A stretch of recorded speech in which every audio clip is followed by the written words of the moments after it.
one thing you see right away is he's smart. He's been in different systems. He understands, football. I mean, maybe they called it apples, we call it oranges. It's still football, and he gets it. He picks it up. He picks up on it really quick. We've seen him out on the field a little bit. Not enough to really, give you a breakdown of his skill set and all that. I do think he's a 3-down back, and he's been a really good addition the last 2 days to our football team. We're really happy to have him. It's not ideal. Ezekiel Elliott this year is going to be like what David Montgomery was last year, and it's just throws a wet blanket over the guy you really want to excel. I think it's fine. I think Ramondre Stevenson's floor remains safe. I'm not worried about Ramondre Stevenson's floor. I do think it limits his upside. But prior to Zeke signing, there was a scenario where Ramondre Stevenson was a top 5 fantasy running back. Yep. And as long as Ezekiel Elliott is healthy, I don't think there's a chance of that. But I think that Ramondre Stevenson, assuming health, is a top 15-ish fantasy running back. I think he is a very viable RB2 with a little bit of upside here. It's going to depend on sort of where the touchdowns go and a little bit fluky. But Bill O'Brien's saying nice things about his new guy. Bill O'Brien's not dumb. Ramondre Stevenson, again, Ezekiel Elliott's not done. Like, there's going to be a role for Zeke. But again, I think it's more about limiting the upside about Ramondre Stevenson than it is about all of a sudden Ezekiel Elliott has standalone fantasy value in a 10 or 12 team league. Yeah, Ramondre last year had 210 carries. He played all 17 games, even though he was banged up. And there was a path this year where he could have been approaching 300. That path is gone if Ezekiel Elliott is healthy. And so with the upside, you're not going to have an RB3 type season from Ramondre Stevenson if Zeke is around. Yeah. But I don't put much into what Bill O'Brien said. Again, he's saying nice things about his new guy. Great. Perfect. Whatever. Ramondre's the guy you want. One more very minor note in this backfield. Mike Reese, who covers the team for ESPN, he believes Pierre Strong's breakaway ability will help him maintain a role behind both Ramondre Stevenson and Ezekiel Elliott. It's an offense that they need speed. They don't have a lot of speed. I don't know, though, if I'm buying that Pierre Strong's going to eat into a lot of carries here. The Patriots need a lot of things. And I will tell you, as somebody who worked with Mike Reese for a number of years at ESPN, he's great. Yes. Mike is dialed into that team. He is really, really good. So if Mike says it, I believe it, I take it to the bank. I just think fantasy-wise, again, there would need to be a significant injury for him to be, relevant or on our radars. Yep, he's going to get 2-3 carries and have to hit a home run. So. Yeah, they'll use him here and there, but nothing. Over in Kansas City, big weekend for their second-round pick, Rashee Rice. He caught 8 of 9 targets for 96 yards in the Chiefs' preseason matchup against the Cardinals. Despite the huge performance from Rashee Rice, Sky Moore has been playing with the first-team offense. We know this is a group of pass catchers that both Juju Smith-Schuster and Mecole Hardman have gone over to the AFC East. They had 135 targets last year. So I think the question is, Barry, can Rashee Rice eat into some of these with how good he's looked this summer? Yes, maybe, sort of. Again, you're still going to have Marquez Valdes-Scantling. You're going to have, hopefully Kadarius Toney gets back there as well. Obviously Kelsey has a significant target share. If you're drafting it just feels like if you're drafting a wide receiver for the Chiefs, and I don't mind taking a flyer on any of these guys late, because maybe one of them pops, and maybe Rashee Rice does pop. But it just feels like Sky Moore played every snap. And then they rotated in Sky Moore played every snap with the starters, and then they rotated in other guys opposite Sky Moore, and you've got, and Justin Watson's there, and as is Ross, and they've got a bunch of guys there. Any one of them were worth a flyer, but the pass catcher you want in Kansas City is obviously Travis Kelce, and then after that, I think it's Sky Moore. If Kadarius Toney could stay healthy, big if, but whatever, in games in which he'll be healthy, he'll be used, but to me, that's the one I feel the best about. I know internally they like Sky Moore quite a bit. Yeah, there's this inherent kind of weirdness with Kansas City where you've got obviously Patrick Mahomes, who might be the greatest quarterback of all time, who's the heavy favorite to lead the league in passing yards on what is the favorite to be the best offense in football, and yet you don't have a single wide receiver going in the top 100. And so I think there's this compulsion to try and find the guy who's going to really pop. But last year there just was no guy, and I get that this offense did support Travis Kelce and Tyreek Hill, but there's no Tyreek Hill on this team. I think if you want one receiver on the I think you want Sky Moore, and I would take Sky Moore just head-to-head over Kadarius Toney, irrespective of ADP. It's reversed in terms of, at the moment, Toney's wide receiver 44, Moore is wide receiver 50. I'd just rather have Moore because of the injuries, and I'm not sure the upside is that much different between the two. Kadarius Toney, I think they can do more things with. They're more, they felt like he was a little bit more developed, talking to, my sources there. But yes, to your point, like, Toney's been banged up a lot in his career. He's already banged up again. I know they really like Sky Moore. Look, Patrick Mahomes told us this last year. He was just like, it's going to be this guy one week and then that guy another week, and we're just, death by 1,000 cuts when you face the Chiefs. And that's what ended up happening. There were a couple of games there where Juju Smith-Schuster was a thing, but then he would disappear. And I think that there'll be some games where Sky Moore is a thing, but then there'll be other games where you're just like, oh, MVS caught, 3 for 125 and a touchdown. And, they'll take their deep shots. And so it's tough for defensive coordinators, and it's tough for fantasy managers to sort of figure out where to go there. But I do think, listen, again, as we're sort of talking about winners and losers of the week 2 in preseason, I do think Sky Moore absolutely a winner, because it feels clear that he is a cut above the other wide receivers in Kansas City. Yeah, I've had some people mention to me that, there was a certain level of trust with Sky Moore, given they threw the ball to him with the Super Bowl on the line, and he caught an immense touchdown, which is true. He also ran the wrong play in that moment, which is kind of ironic. But yeah, I still think he's the guy that you want just because of the Toney health concerns.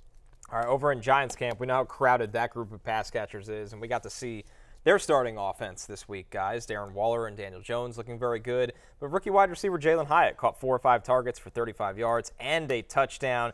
Although it seems like during camp it's been a lot of Isaiah Hodgins and Slayton on the outside, with Paris Campbell working in the slot.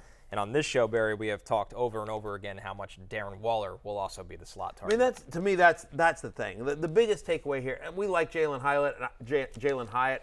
Darius Slayton has struggled with health, and Isaiah Hodgins is a nice player. It's a great story, but feels like it's just a matter of time before Jalen Hyatt, takes over a significant role in this offense. But to your point, I think week 1, first snap that they're in 3 wide receiver sets, it's going to be Darius Slayton and Isaiah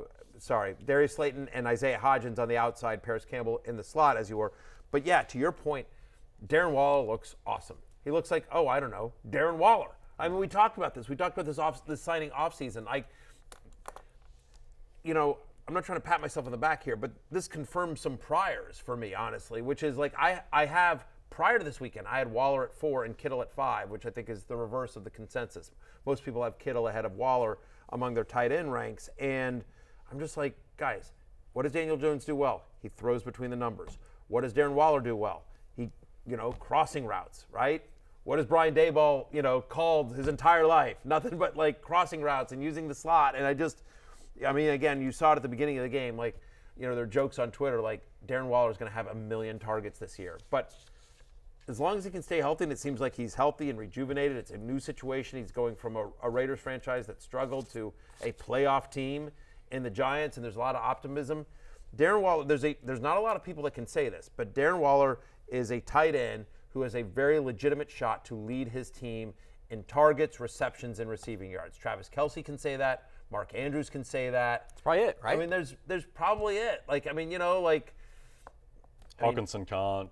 Kittle can't. No. Yeah, there's not. You're right. I guess maybe Dallas Goedert if something were to happen to those guys. I don't know. It takes a lot, though. If Cooper Kupp gets injured, then Tyler Higbee. But there's, It's very true. Higbee honestly might be the next guy on that list, just because there's nothing else half the time. But again, it's a very short list of tight ends on their team that can legitimately lead their team in all the receiving production that you care about for fantasy.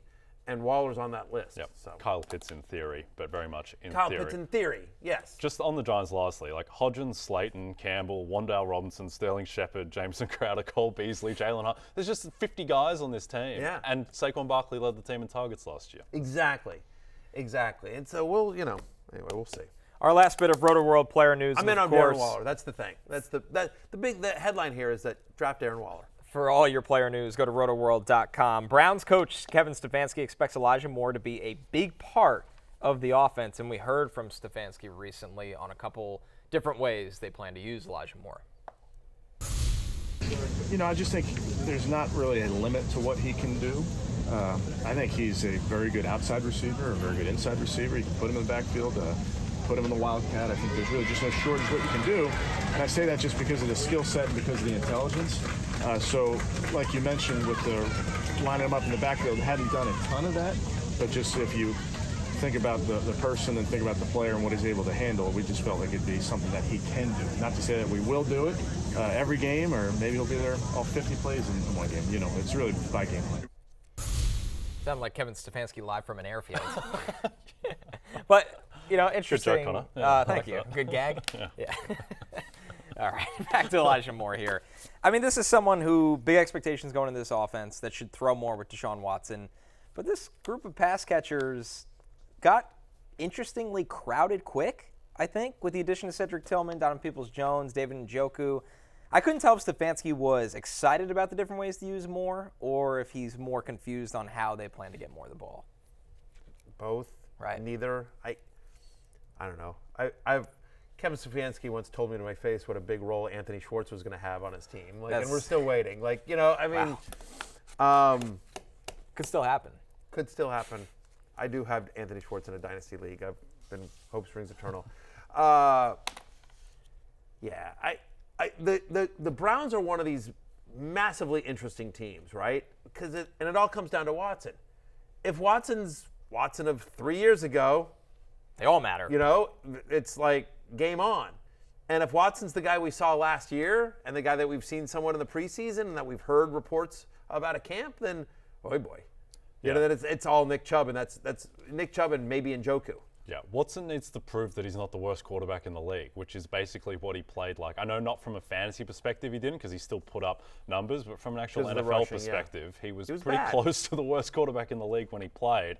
And so these guys like Elijah Moore and Donovan Peoples-Jones, like Watson needs to prove that he can support those types. I know you like Cedric Tillman, big Cedric Tillman guy. Probably a year away. But we both like Cedric Tillman. Stefanski seems to maybe like Elijah Moore. Lawrence Jackson, of course, loves Donovan Peoples-Jones. Loves him. We did a mock draft the other day.